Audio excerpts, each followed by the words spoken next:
thousands of small and medium-sized enterprises dot the landscape of our economies, creating more jobs than any other employer in our region beside government.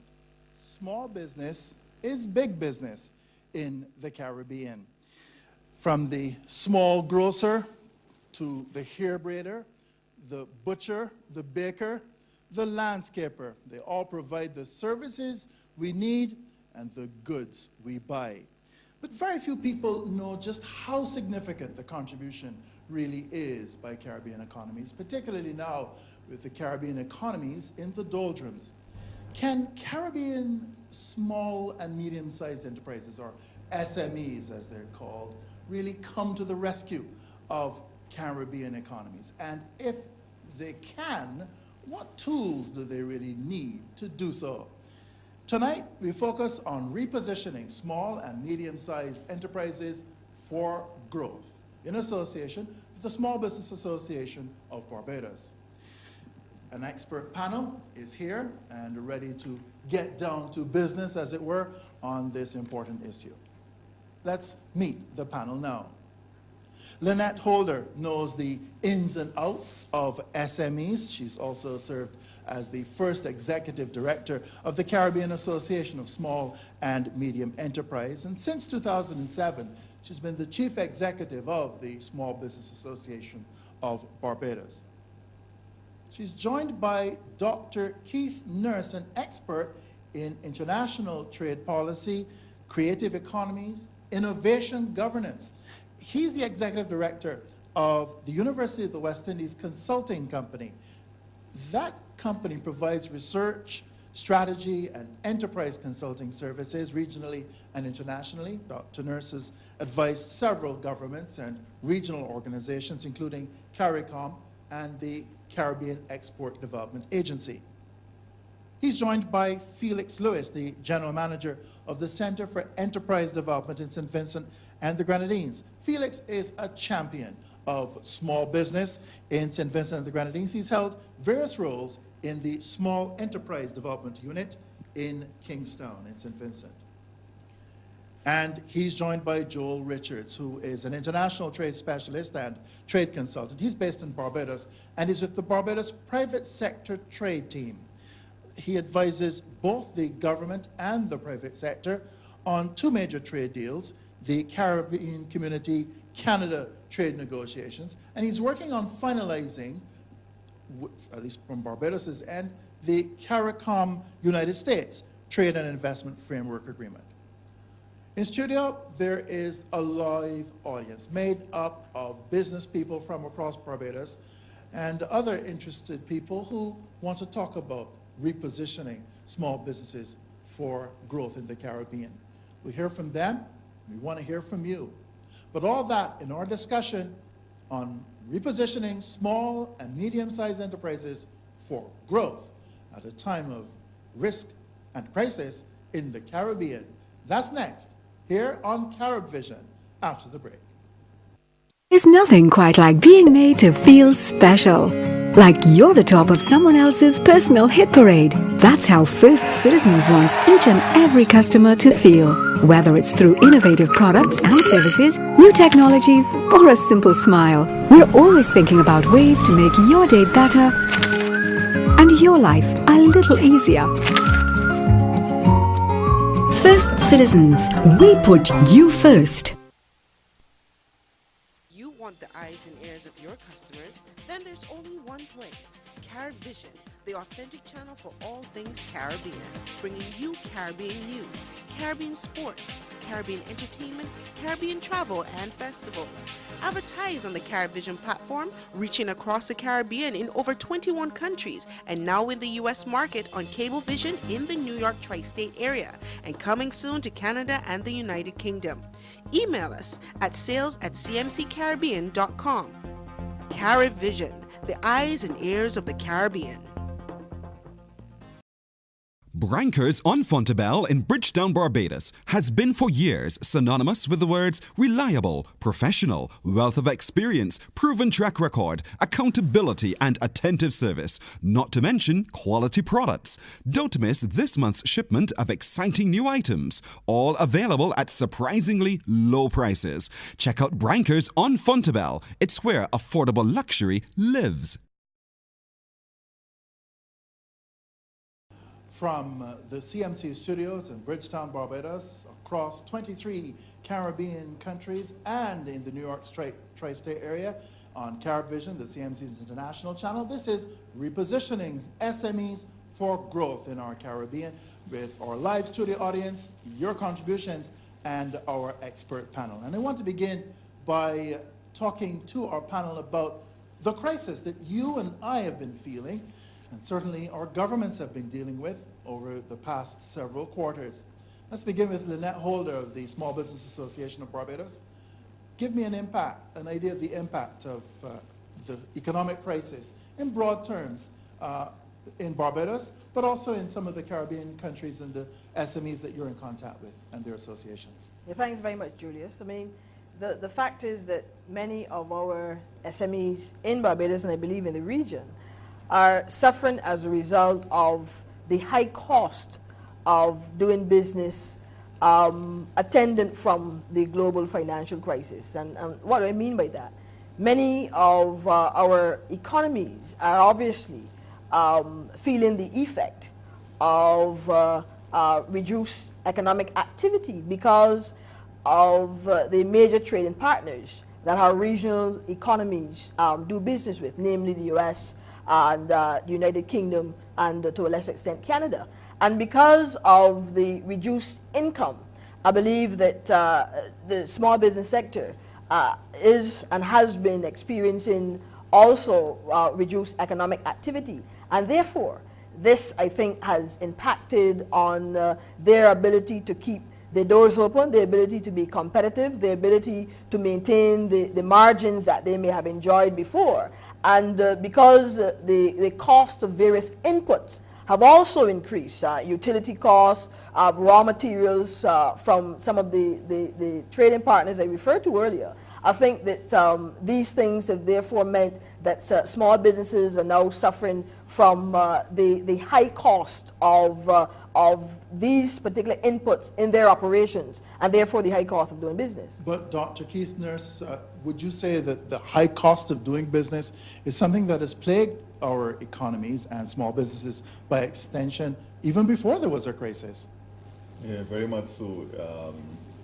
If you look at the ranking of the Caribbean in terms of cost of doing business, based on the World Bank in the indices, we have not been ranking good over these several decades, in fact.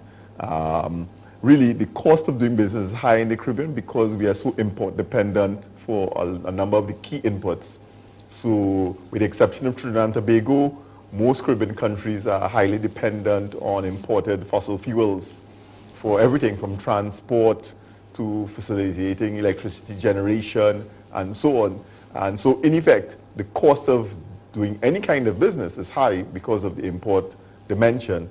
There's also the high cost of food. So we have a high food import bill into the region, and so consequently, when there's a crisis in the global economy, there's a knock-on effect on the price of food, and so the cost of doing business in the Caribbean. Felix Lewis, on the ground in St. Vincent and the Grenadines, what are small businesses telling you? Well, pretty much the same story. We have a difficult period, economic period, that they are now navigating. And many of them, found it difficult. The sales are not at the levels that it used to be. Cost of inputs are going up. However, even notwithstanding that, because some people have been maybe losing jobs in the hotel sector, maybe end up vending on the streets and adding to the competition that is available for businesses. So it complicates matters. And everybody is going through a difficult period right now. It's hard to measure what you've just described, the hucksters and hawkers, the informal traders, as we prefer to call them. It's hard to measure their impact But are you suggesting to me that small businesses are actually feeling the impact of these informal traders, many of whom are people who are simply out of work, who are now finding ways of making ends meet on the streets? I think that the depression has affected everybody generally. The downturn in the economy, the low levels of incomes and so on, has affected everybody generally. I was just pointing to the fact that it's already competitive out there, and when we add to those numbers, it just makes it a little bit more challenging for those who do in business. Obviously, even in those circumstances, you find one or two innovative individuals who would find opportunity amidst the chaos that's happening. But those are few and far between. Most people generally move up or down in terms of sales and the business performance based on the level of activity in the economy itself. Let me bring in Joel Richards. From your perspective in advising the private sector trade team, which is a group of, if I may put it, a group of business people who get together and say to the governments, this is how we want you to negotiate for us on the world trading stage.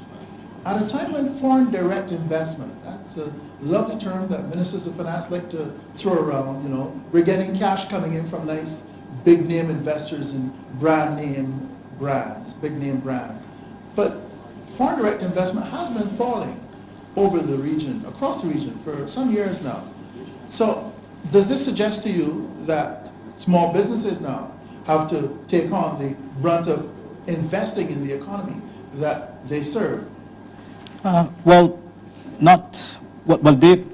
businesses across all sectors would have to share some of that burden. I think because of the crisis, what we have seen is that individuals and businesses are not investing as they used to. People are holding on to their investments for longer periods of time. However, there are some positive things that have been happening. There has been some softening of the depression environment, so to speak. And so I think what's going to start happening is that small businesses and larger businesses alike would probably start investing again soon. However, I think it is also incumbent on our governments to also continue to seeking those levels of FDI, because we need all engines of the private sector, both our local private sectors and the external private sector, to be firing at this time. And so the small business sector has an important role to play in the entire scheme of things at this point. Lynette Holder, you have seen businesses coping with these struggles. Have you seen innovation? Have you seen ways of working smarter, not harder, of trying to get around some of these hurdles? But I think that what automatically happens when we are in these kind of crises is that business persons will look to see, well, how can they survive? And a part of that approach towards being able to survive includes innovation, includes thinking outside the box, includes doing things differently. And we, in the Small Business Association, have been seeing that not only a person's looking to technology, for example, as a part of their business model that would allow them to reduce overall operating costs, but they're looking as well at the kind of networks that are needed to realize economies of scale and scope. Many persons are drawing on the cluster concept. Persons are coming together across industries, for example, and sharing common services. These are the kinds of things that would allow them, obviously, to reduce their operating costs and still be able to maintain a presence in the market. But if we're dealing with human beings being the organisms that they're said to be, the selfish gene, one would assume that they'd be so busy cutting each other's throats, they don't have time to collaborate, especially if times are tough. Well, that may be true, but you know what they say about the whole notion of necessity. At the end of the day, we know that in order for you to survive, there are things that you will be prone to do that will ensure your survivability. And we're seeing that in the sector. Yes, the proverbial issue of not sharing information, not trusting each other and so on is there. But in addition to that, the fact is that we are seeing persons who are desirous of doing things differently and working together so that they can maintain some sense of market share.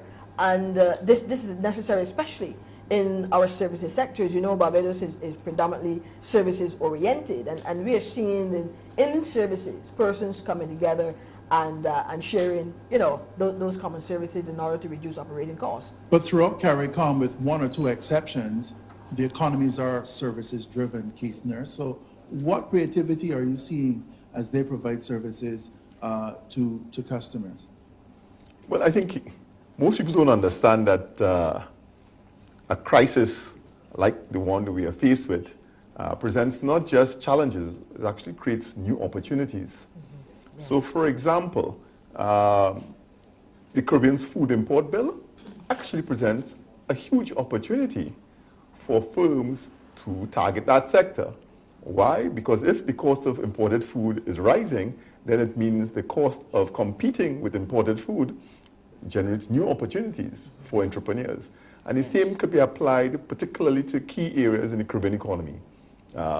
Energy and energy-related services is a huge area of growth potential. Why? Because we import so much of those services.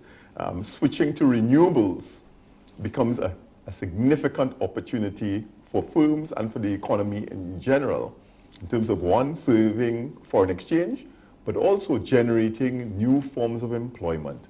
The employment rate for renewables is 70% higher than for hydrocarbons. So if we switch away from hydrocarbons into renewables, a whole new range of opportunities, you know, make themselves apparent. But some of those traditional businesses that depend on fuel oil, and the Caribbean is the most dependent, fuel oil dependent region on earth. So at least that's what the experts say, like yourself. And so many businesses who we report on daily aren't being creative in that sense. Many of them are seeing it as an opportunity to go to government and say, cut taxes, reduce import duties, make the cost of these imports cheaper so we can continue to do business as we were doing it before. Yeah, but business as usual is not an option any more longer, in fact. And that's one of the things about a crisis of the sort that we are now faced with. It really sharpens the focus. It says to everyone, all the key stakeholders, that business as usual is not something that we can go forward with. So vested interests begin to lose their power in the negotiating framework. And that's why those who are interested in creating new business opportunities need to get their act together. They need to get their script properly developed and argue their case as to why the vested interest framework is not working for the collective. And that's where, you know, the university has a critical role to play in terms of marshalling the evidence, helping to bolster the new frameworks, the new strategic plans, the new business plans that would make the new opportunities a reality. Pause there for a moment, because the question that will come up inevitably is, while I polish my elevator speech and get ready to make that big business pitch, where's the financing going to come from? Where's that credit? We'll talk about the age-old problem dogging many small businesses, access to money, to borrow, to grow businesses. That's in our next segment here as we reposition small and medium-sized enterprises for growth. Our discussion across CaribVision in a moment. Barbados mahogany is regarded by experts as the Rolls-Royce of hardwoods. Reggie Medford, a highly honored and recognized artist, has developed a unique and fascinating wood carving technique for this magnificent wood. And you can witness Reggie's remarkable skills at his studio, Medford Craft World. He has the extraordinary talent to transform the roots of the mahogany tree into the most beautiful works of art that you can imagine. And his team of trained artisans shape all manner of quality, worthwhile souvenirs of Barbados. A tour through Medford Craft World is a really interesting and rewarding experience, and the artist himself is always happy to autograph your purchase. So be sure to visit Medford Craft World.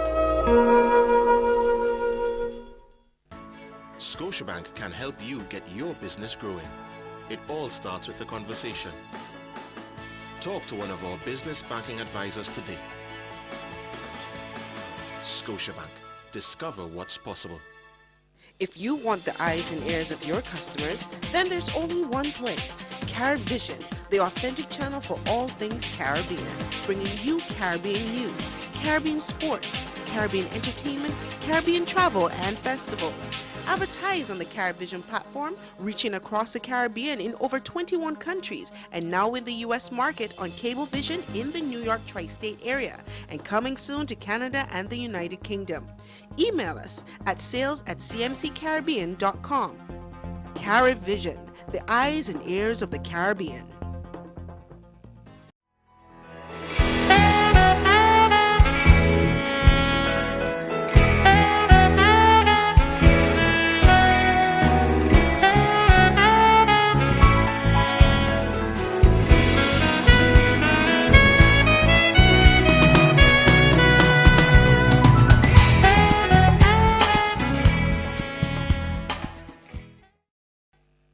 Caribbean Town Hall. We're talking about repositioning small business for growth in the Caribbean.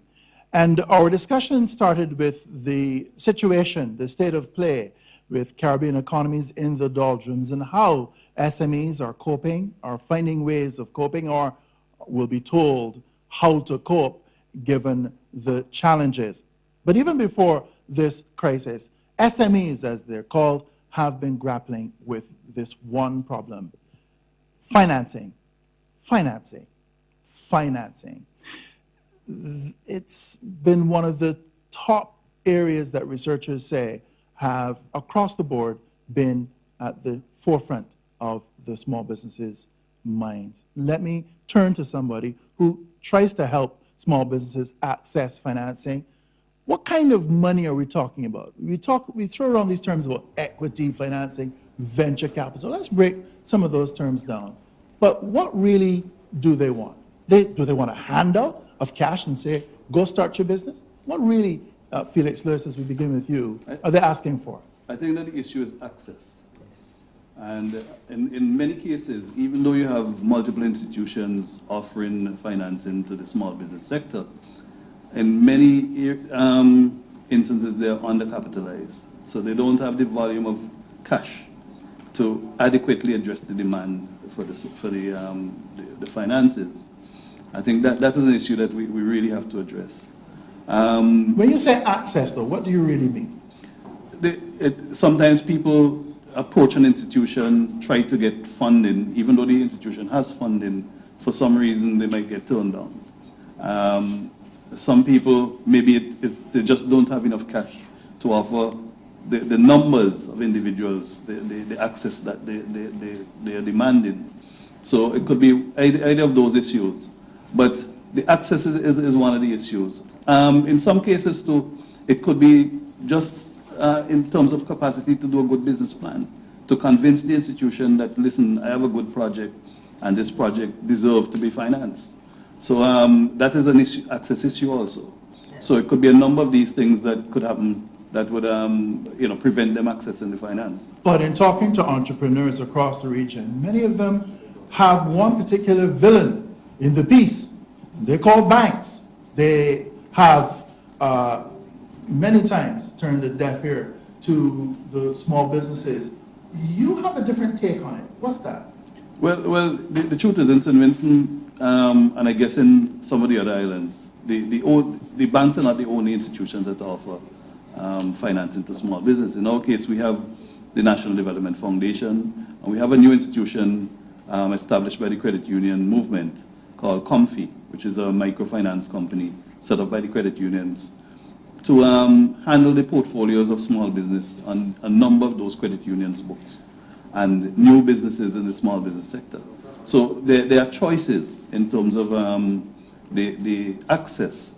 And you find too that these specialized institutions have a more sympathetic ear than the banking institutions in lending to the small business sector. So to the extent that in some of the economies we have those options, it presents a little bit more opportunity for the small business sector to access finance. Let me put it to you, Keith Nurse, that the issue isn't so much access, but the other big word, the other elephant in the room, risk. In the Caribbean, lots of people don't want to part with their money, and especially at tough times like these. With businesses that are, given the rule of thumb, not only in the Caribbean but elsewhere, they're more likely to fail than succeed. Yeah. Well, if you look at the data for liquidity in the Caribbean economy, our banks and major financial institutions have a lot of money on their hands. What they claim is that they don't have enough good investments to put those monies into. And really, in many respects, there's a risk aversion within our banking sector, a fairly traditional banking sector that in some instances are prepared to invest or at least facilitate loans in the classic areas of home financing. If you want to buy a car, you can get that easier than if you wanted to invest in a business. Understandable. Traditional bricks and mortar. Traditional bricks and mortar, things that can be collateralized or easily collateralized. What is more of a challenge is where the global economy has shifted to, into new areas that are dependent more on intellectual property, for example. Whether you're talking about the creative industries or you're talking about new sectors that embody digital technologies and so forth. Banks don't understand how to collateralize those sectors. And so you have this shift taking place in the global economy, and our banks are a little bit slow on the uptake. And so what happens is that where the risk and innovation is taking place is often in our small business sector. They become undercapitalized because there are no institutions to which they can go to make that leap from being a small business to being a sustainable small business. But you've done a lot of research on the creative economy, on the filmmakers and the cultural artists and so on, the people who are making new inroads into our economies, but they're the ones who don't have a traditional bricks and mortar business. You can't really collateralize the creative talent of Caribbean people. How do you go about encouraging already risk-averse institutions to part with their cash, particularly when you're dealing with new and emerging enterprises that don't follow the old traditional rules? Well, you know, in the international market, there are new financial instruments to to measure and to assess the value of intellectual property. And people can use your intellectual property for mortgages now in the global banks. And so what I'm saying is that our banks are a little bit behind the curve when it comes to that. So some of our major artists can collateralize their work and their future earnings through some financial instruments. So those practices exist. They're not hairy-fairy ideas. What we do need, though, is a capacity for our small businesses and emerging businesses to have stronger business planning capabilities. And that's a real big issue. One of the reasons why many of the small firms and SMEs don't get past the third year is because there's no clear plan in place. And there's no support for those firms in terms of shepherding, coaching, you name it, so that they get over that first 3-year hump. So, Lynette Holder, the problem is not in the stars, and it's not in the angel investors and the venture capital firms that we want to see. It's in ourselves, our inability to keep the books, our inability to map out a strategy, to have a 1-year plan, a 2-year plan, a 3-year plan from zero to breaking even, from zero to profitability, and to be able to present a clear and cogent case for financing from any institution, whether it's a credit union, a bank, or venture capital fund. I'm going to agree that the issue of the business plan has been a concern in the past. But let me go back and agree that access is a challenge, and the change in our economic construct relative to moving from tangible products now to the intangible is also an issue. But I also think, thirdly, that we have not adequately addressed the different types of financing for the various stages of growth for the business. We traditionally look to the commercial bank for loans at business startup stage. And there's research to suggest to us that the various stages of growth of the small business require different types of financing, and that the commercial bank may not very well be the best source of financing for the business startup. I'm not sure that we have adequately address that and therefore come up with a pool of financial products to cater to the various stages of growth. So what would you like to see? One fund for startup, one fund for market research, one fund called venture capital, one fund called equity financing.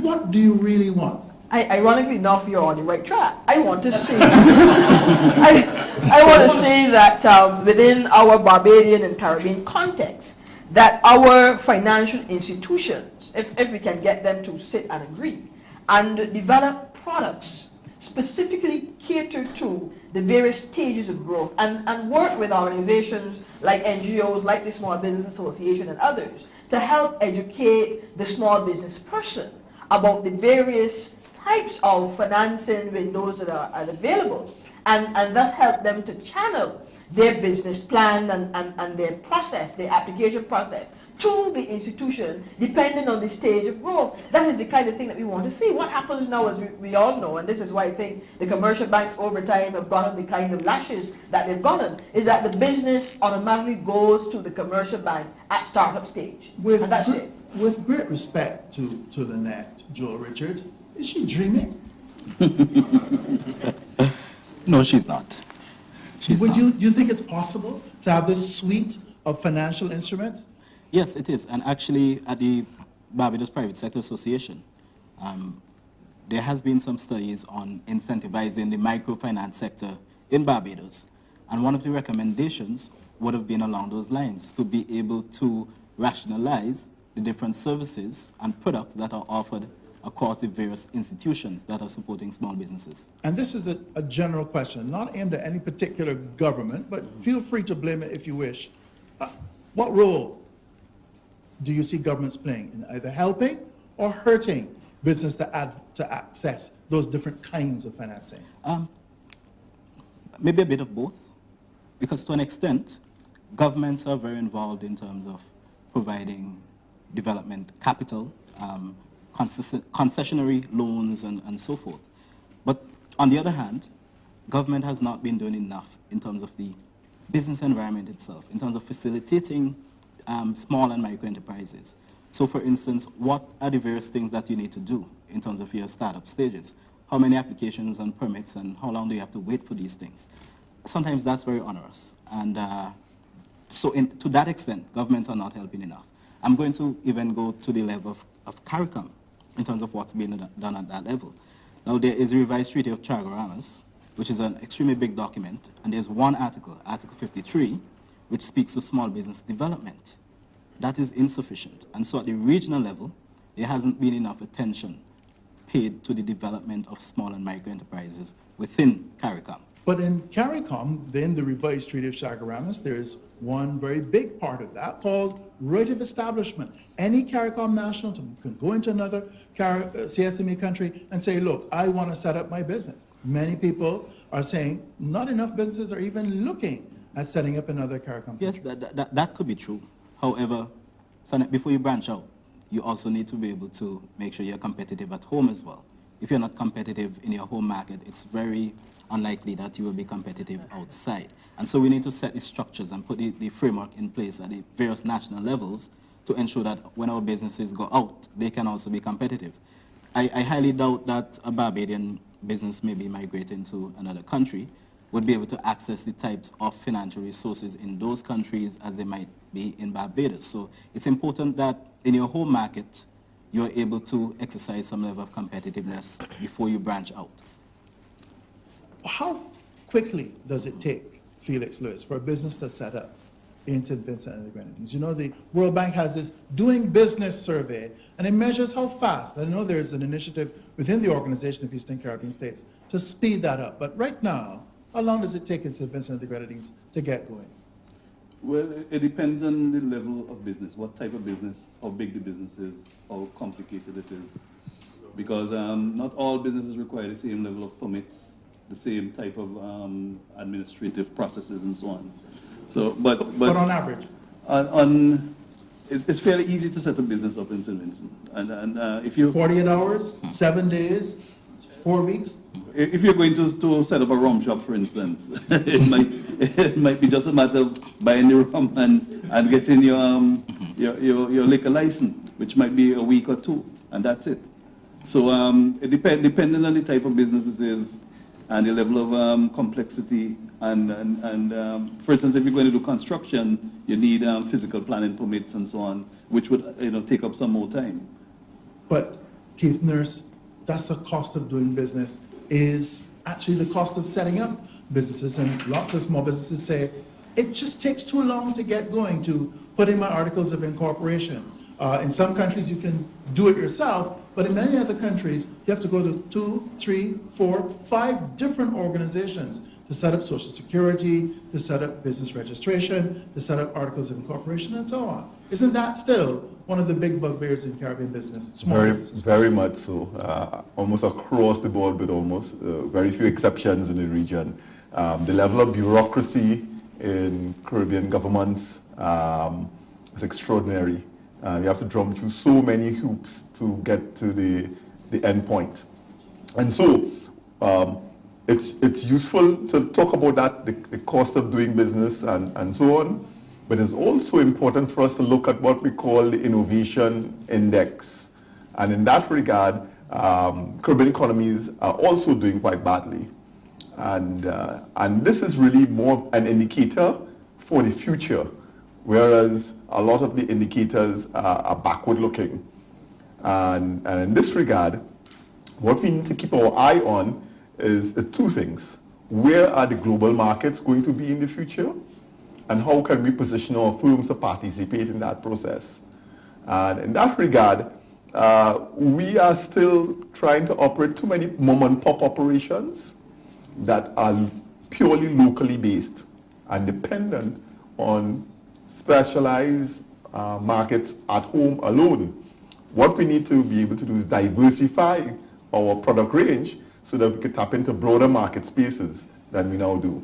All right, we're going to talk a little bit more about diversification and innovation and creativity as we navigate how to reposition Caribbean small and medium enterprises for growth. And when we come back, we'll hear from our studio audience assembled here at the CMC Studios in Bridgetown, Barbados, on this special Caribbean Town Hall meeting on small business in the Caribbean.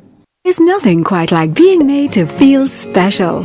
Like you're the top of someone else's personal hit parade. That's how First Citizens wants each and every customer to feel.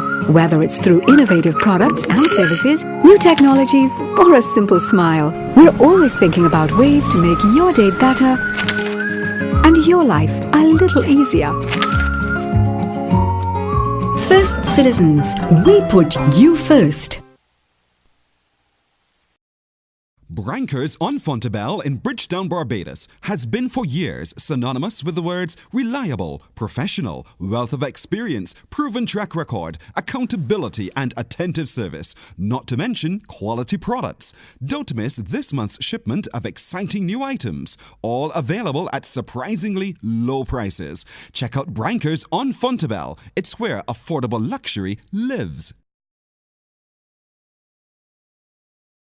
If you want the eyes and ears of your customers, then there's only one place, CaribVision, the authentic channel for all things Caribbean, bringing you Caribbean news, Caribbean sports, Caribbean entertainment, Caribbean travel and festivals. Advertise on the CaribVision platform, reaching across the Caribbean in over 21 countries, and now in the U.S. market on Cablevision in the New York tri-state area, and coming soon to Canada and the United Kingdom. Email us at sales@cmccaribbean.com. CaribVision, the eyes and ears of the Caribbean.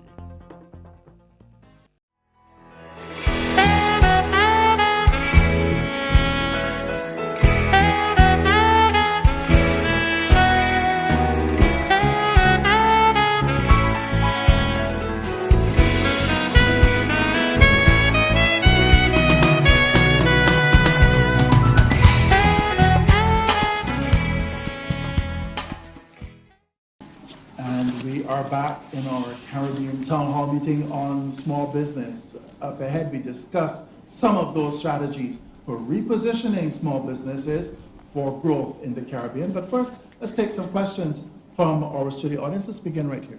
Thanks, Julius. Michelle Caves, Raptors International of the Caribbean Network.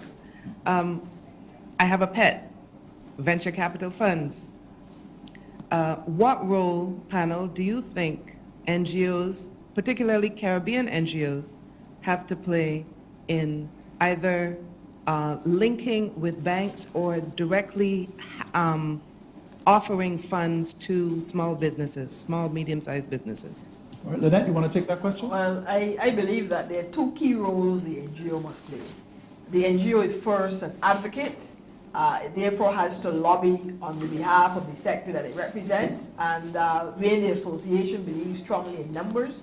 So as long as you have the numbers, I believe that you're able to, bring your voice to whatever issue you are addressing. So you must be first a strong advocate for your constituents. And secondly, I think that training and education are equally important. The NGO has to be able to provide a framework, either if you have the resources within your own organization or to collaborate with others to do so. But you must be able to train and educate your constituents relative to, as in our case in the Small Business Association, relative to business management and business development. If it is another kind of NGO, obviously the particular nature of operation, but you need to make sure that your constituents are always informed relative to what's happening in their particular sector and have the skills to be able to function effectively. Just in case somebody just turned on the television in Kingstown, St. Vincent, and doesn't really know anything about venture capital, but wants to know everything about getting into business, define it, and as opposed to equity financing. Well, the venture capital really refers to the ability of someone, and that someone can be an individual as well as a corporation, purchasing shares in a particular business in exchange, obviously, for having a percentage ownership, if you will, of that particular enterprise. The Small Business Association has some experience with this because in 1997 we would have established a venture capital fund, and I'm seeing the chairman of that particular company in the audience. And the focus, as I said before, was to be able to ensure that small businesses in particular were able to access the funding needed without necessarily having debt financing, because you're selling a percentage of ownership, if you will, through a share issuance in that business to the venture capitalist, and that person or institution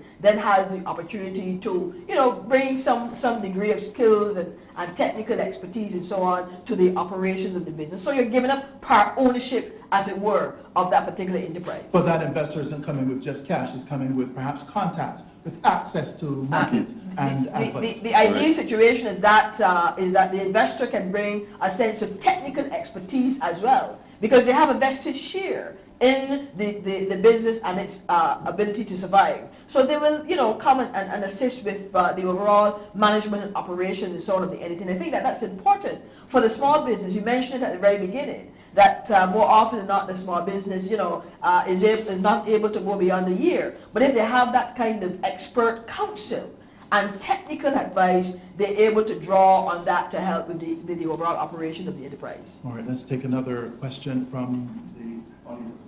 Osman Macfarlane from New Horizons.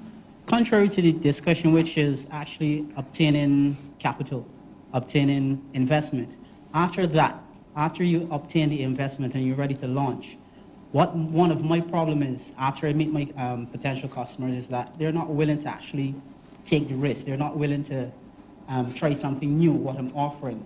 So what's next after obtaining the capital? Is that a financing issue or is that a business strategy issue? Marketing, because to me, the first thing you have to do is to make sure that you have a market need for what your product or service you offer. If you have a market need before you start to produce the product or service, it's much easier to make a sale than if you develop something that you like and then try to sell it. It's a much bigger challenge when you try to do something that way than actually developing your business model to suit an existing need. But let's be frank. much market research is done in the Caribbean? Besides trying to find out who will vote in the next election or where they will vote, most people, most businesses, let's be frank, don't have the resources, can't afford to hire a company to do the kind of research they need to know what kind of product, who's going to buy it, and at what price point. At the small business level, it may not be necessary to have an academic type of marketing study done. It could be just going around in the community and trying to get a feel of what that particular community needs. And that could result in something, an opportunity that exists that you could service. Keith Nurse, now here comes your creativity question. How creative can we be in doing that kind of market research, particularly when we have a very inexpensive and new and seemingly powerful tool called social media? Well, emulation is actually the best form of market research, which is if you can identify a firm or an operation operating in another country offering similar service, you can learn from that experience and then adapt it to your local context and scenario. And so, as we say, emulation is the best form of flattery. But the key challenge, though, for many of our firms in the Caribbean is then adding that creative element where you do the adaptation. So are you going to be providing local inputs as opposed to just importing some product from abroad? And many of the firms who are just engaged in pure importing are finding times increasingly difficult. And so the opportunity presented by the crisis is to switch from highly expensive imports into locally available inputs that can provide new goods and services and new clienteles. The question that many people will pose is quality and guaranteeing that that's the supply of that particular input.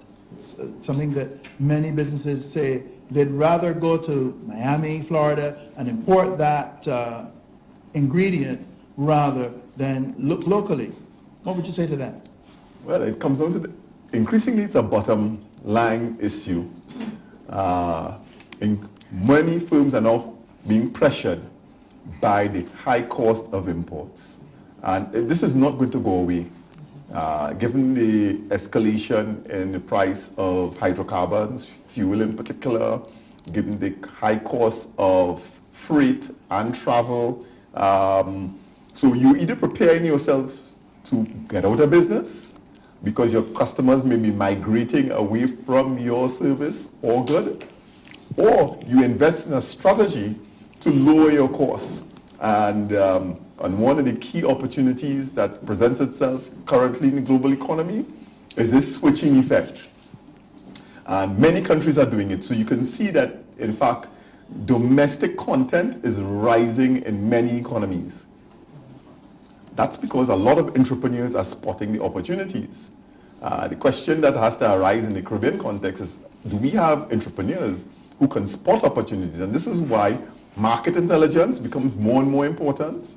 Where we move away from what we call a supply push framework in terms of business strategy to one that's more demand driven, where we are able to say, okay, this is where the demand is and this is where the opportunities are. And very briefly, is there opportunity then in more business to business kinds of businesses? Businesses that provide direct services, whether it's supply, whether it's maintenance, services of whatever kind, to those businesses?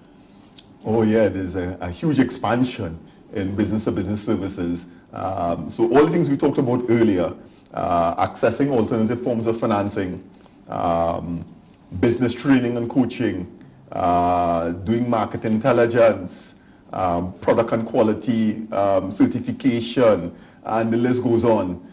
Those are a range of services that small businesses increasingly need to participate in a very dynamic global economy. Because even the home economy is part of the global economy. Didn't hear you mention consulting services, but that was that was implicit.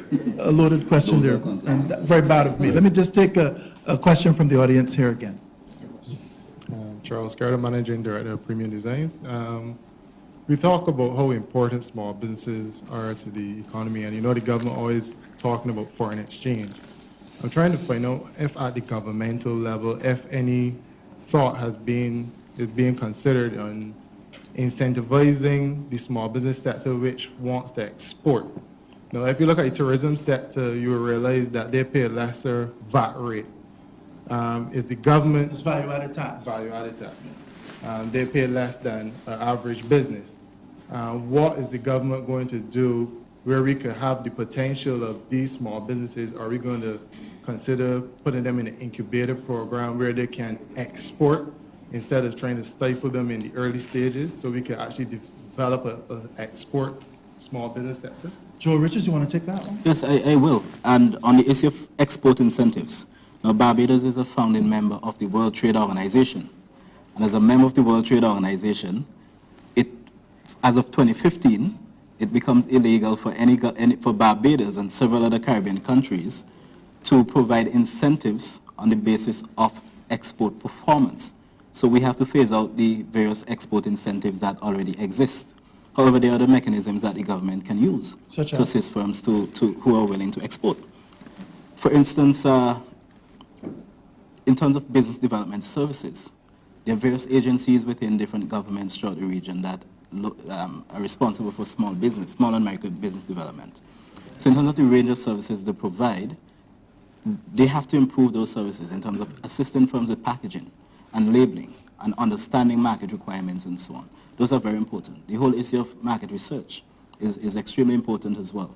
Market intelligence gathering. For instance, our organization, the private sector trade team, we assist a lot of firms that are trying to get into export markets to be able to export. So it's not just a responsibility of the government, it's also a responsibility of the various private sector organizations. So for instance, the Small Business Association can offer some of these intelligence services to small businesses who are interested in exporting. We offer some of it as well. But sometimes if you don't know what the different agencies are doing, then you're not going to approach them. So there are different options available. There are also various regional organizations as well that provide funds to assist businesses in terms of becoming export ready. So for instance, you have the Caribbean Export Development Agency that provides grants. You have Compete Caribbean, which is housed within the Inter-American Development Bank. They offer a range of financing options as well, grant funding for businesses, including small businesses. So there are a range of options that can be explored beyond the realm of government. I think sometimes we probably look to government too much to address all of our critical problems and needs. Let me ask you, what really would you like to see happen? You just heard the WTO is there, so no more cash, no more subsidies, no more handouts directly to businesses. The question I would pose is, the bigger countries are finding ways of getting around that. Exactly. But we'll talk so about we have that to be in a innovative, moment. right? But what would you like to see happening? You mentioned this incubator program, but what specifically, if you can't get cash, if you can't get market support, what would you get? Well, it's not necessarily cash and these sort of things, because what I have found is when businesses are developing, they need a certain period of time. Dr. Nurse mentioned 3 years. I remember when I started off in business, I thought it was 5, but I've been in business for 10 years, and I could tell you that 5 years is a myth. That was based on the US model, which those firms were capitalized to get to a certain stage. But we have a challenge here in Barbados, as we have discussed, in terms of financing. So that's what we're saying. Instead of saying, well, this is a problem, the banks ain't doing it and stuff like that, why don't we let these small businesses have the opportunity to develop without trying to put on the tax burdens and stuff like that, and let them grow for a 2-year period, a 3-year period, whatever the case may be, especially in the export sector, so that they could develop. So that's what I was wondering, if something like that was being put. So you mentioned Barbados. Barbados does have a lower tax band for tourism enterprises, services, and so on. Do you want to see a lower tax band for businesses? We just discussed that would be everybody. Not necessarily. I just mentioned that as an example to show what the government did, because they understood the importance of the tourism sector. But if we are saying that the small business sector is just as important, what are we going to do in terms of trying to get them to develop? And that's why I say it's not necessarily that the government has to do it, but you mentioned Caribbean export, but Caribbean export, you have to have a certain amount of the money up front. So if financing is a challenge, you can't expect that the business already has the money to make the investment and then wait to get it back. All right. I'm going to ask you to respond to some very penetrating questions like that one after the break. We'll come back and talk about more of the challenges that the small and medium enterprises in the Caribbean face, the solutions they're coming up with, and the people they want to help them get the Caribbean repositioned for growth. Back after the break. Barbados mahogany is regarded by experts as the Rolls-Royce of hardwoods. Reggie Medford, a highly honored and recognized artist, has developed a unique and fascinating wood carving technique for this magnificent wood. And you can witness Reggie's remarkable skills at his studio, Medford Craft World. He has the extraordinary talent to transform the roots of the mahogany tree into the most beautiful works of art that you can imagine. And his team of trained artisans shape all manner of quality, worthwhile souvenirs of Barbados. A tour through Medford Craft World is a really interesting and rewarding experience, and the artist himself is always happy to autograph your purchase. So be sure to visit Medford Craft World. Scotiabank can help you get your business growing. It all starts with a conversation. Talk to one of our business banking advisors today. Scotiabank. Discover what's possible. If you want the eyes and ears of your customers, then there's only one place, CaribVision, the authentic channel for all things Caribbean, bringing you Caribbean news, Caribbean sports, Caribbean entertainment, Caribbean travel and festivals. Advertise on the CaribVision platform, reaching across the Caribbean in over 21 countries, and now in the U.S. market on Cablevision in the New York tri-state area, and coming soon to Canada and the United Kingdom. Email us at sales@cmccaribbean.com. CaribVision, the eyes and ears of the Caribbean. We are on Facebook. Join the growing CaribVision community today. Go to www.facebook.com/CaribVision. Be a part of our online family, whether you are located in Canada, the USA, or even farther away. CaribVision is about what it means to be from the Caribbean, our culture, our lifestyles, our voices. Log on or switch us on. CaribVision. There's nothing quite like being made to feel special. Like you're the top of someone else's personal hit parade. That's how First Citizens wants each and every customer to feel. Whether it's through innovative products and services, new technologies, or a simple smile, we're always thinking about ways to make your day better and your life a little easier. First Citizens, we put you first.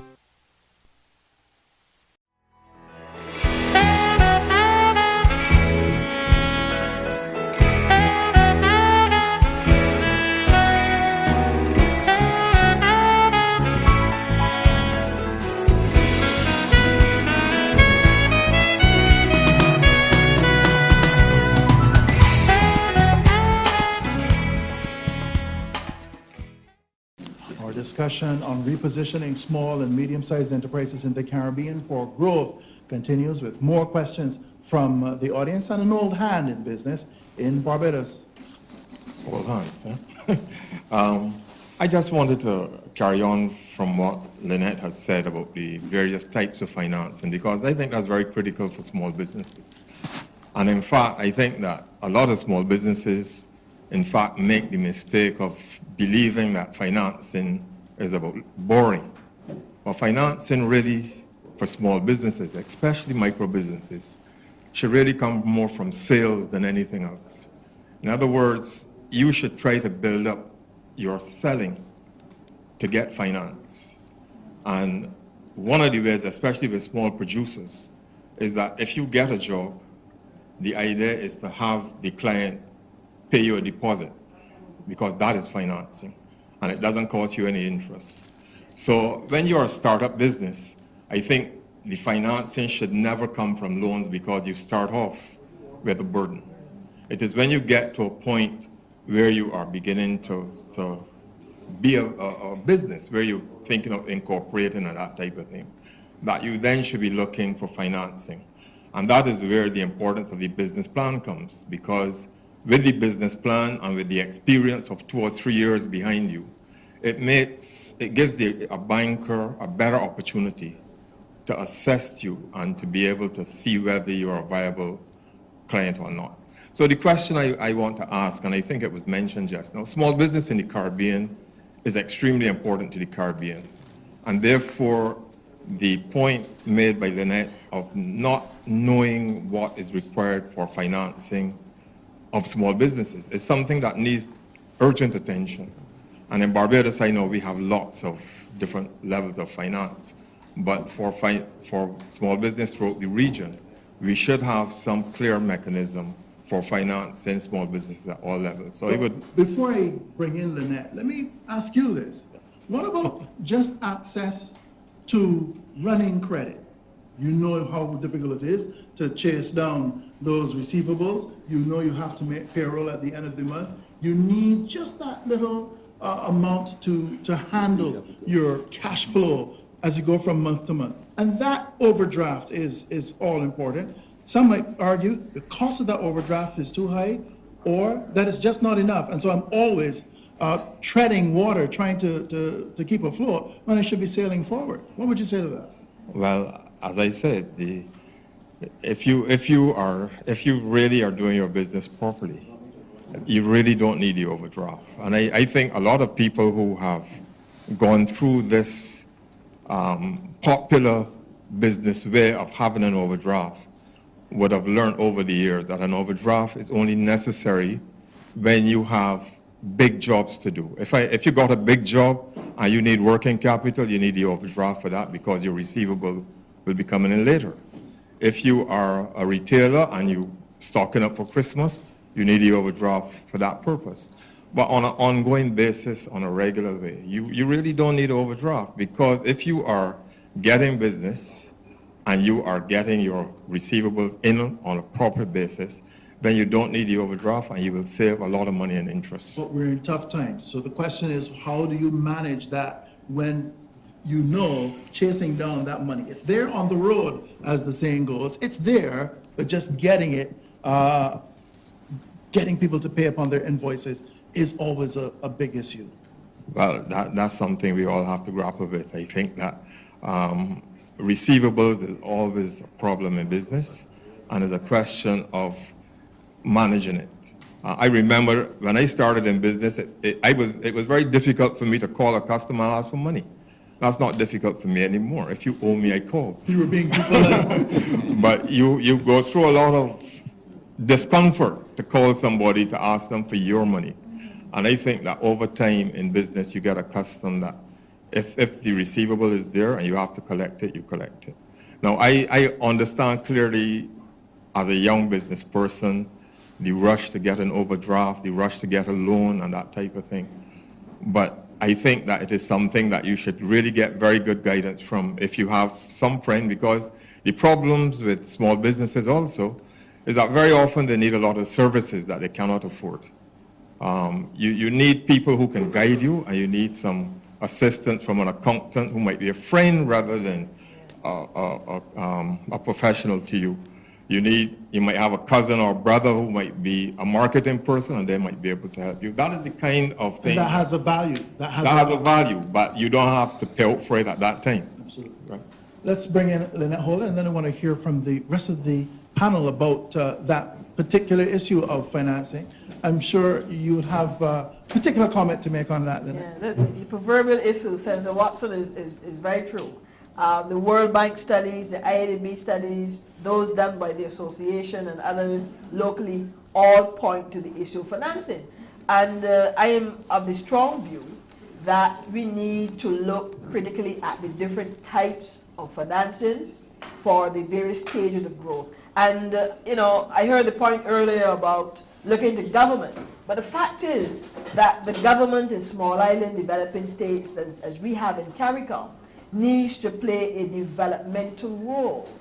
The industrialized economies find all kinds of strategies and ways to get around world trade rules and so on. And we have in the region to be able to do similarly, because there is also a social value, a social input to having a vibrant micro and a small enterprise sector in our small economies. And government, I think, has to provide that kind of developmental framework, and might I say, developmental financing as a first stage. But I want to also disagree with Joel's point earlier relative to export. I don't think that you need necessarily to expand domestically or to be able to perfect your model domestically before you export. There is a born global model and a born global theory that suggests that businesses from the very beginning can be developed primarily for the export market. And I think that a part of our regional strategy at this point in time has to be looking at small and medium enterprises that concentrate from the get-go on exporting goods and services. You could not have done a better transition to the very next point in this segment, and that's about exporting. We do have, Keith Nurse, a Caribbean community single market and economy. We've signed an economic partnership agreement with the European Union. We've had a long-standing trade deal with the Caribbean, with Canada, and we're trying to improve on that. Now comes a new investment framework. Everybody's talking about economic partnership, no more aid, we want trade. And then there are 5-year, one-way free trade deals with Mexico, Colombia, you name it, in the wider Caribbean. And still, many of the researchers like yourselves are saying that businesses are not knocking on these doors. So the opportunities are there. The documents have been signed by the governments. The businesses are absent from the table. True or false? This sounds like a multiple choice question. Well, and the answer is yes and no, to be a good economist. On the one hand. On the one hand, and then on the other. There are a couple of things that we need to take into account.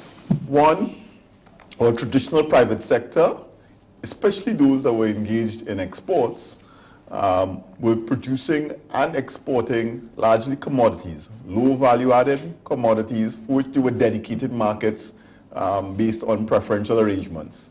So we're talking about bananas, sugar, etc. Those markets have declined considerably, and in many instances we've been really knocked out of the market on account of liberalization in trade, but also because our price point, our competitiveness was low, even in those sectors. But those sectors have dominated the landscape, the export landscape in the Caribbean. And in fact, we don't have a tradition of exporting in new areas. And where we do, those sectors are highly fragmented. No strong business support agencies to catapult competitive firms into the global market space. And the traders themselves don't get together and form associations in some cases. Well, they do, but they're all fledgling organizations with limited resources and so forth. And so we're really now stuck between an old framework that has declined and a new emerging framework that is under-resourced, undercapitalized, and so forth. And really, we are stuck.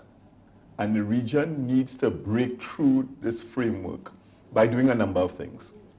One, we need to find a mechanism for innovative financing. There are lots of financing mechanisms that are being considered all around the world, from crowdfunding to increased angel investing type frameworks. But what we are also seeing is that there's a critical role for agencies like the university to catapult firms to become innovation-driven enterprises by creating the incubator type experience that one of your guests talked about, to help firms that are really going to be at the cutting edge be global players almost from the outset. And that helps to diversify the economy away from its traditional moorings. And that's where I think the real opportunities reside. And that's where I think that the university can play a larger role. Well, as the University of the West Indies representative there, I'm not going to make you a vice chancellor, but the university is being seen increasingly as being the engine for research and development across these export industries, whether it is making new products or making traditional products sexier for export.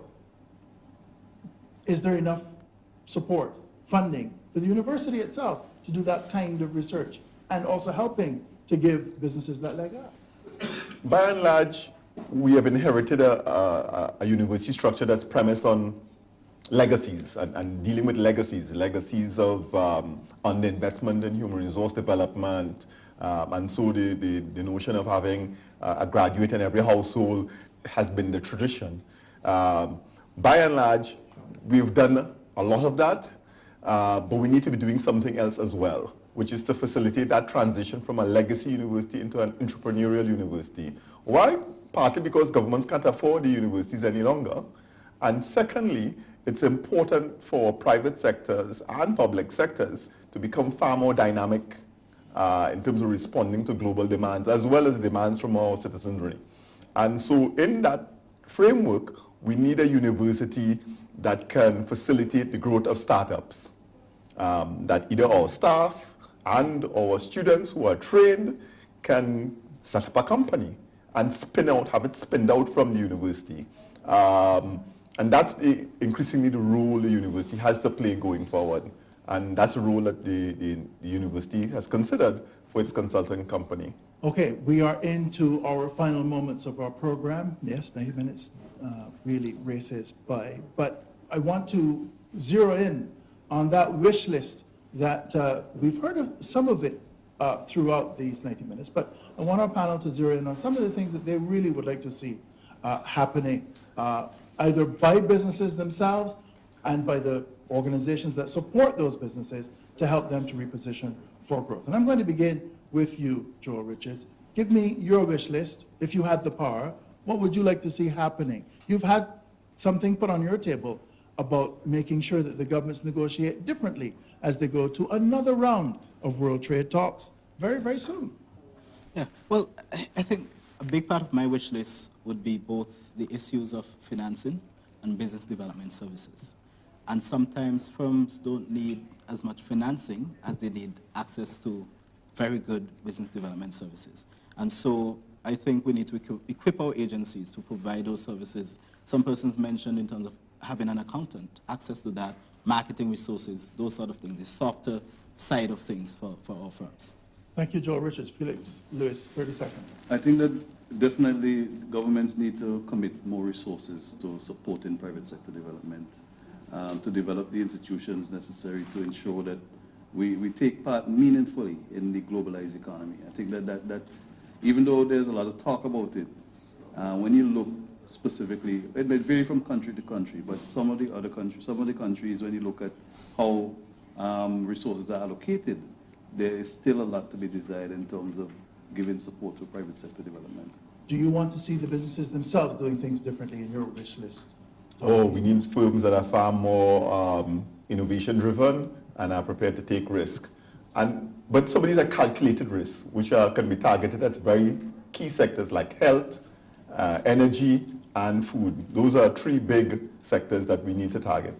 All right. And Lynette Holder, I'm sure you want that to be a to-do list. Let's hear yours. Yeah, three things, Julius. Access to financing. We need to rationalize and organize the kind of financing that the sector needs. Secondly, there must be a focus on research and development. Yes, collaborating with the University of the West Indies, but more importantly, to get our businesses to understand the value of research and not only for new products, but improving processes as well.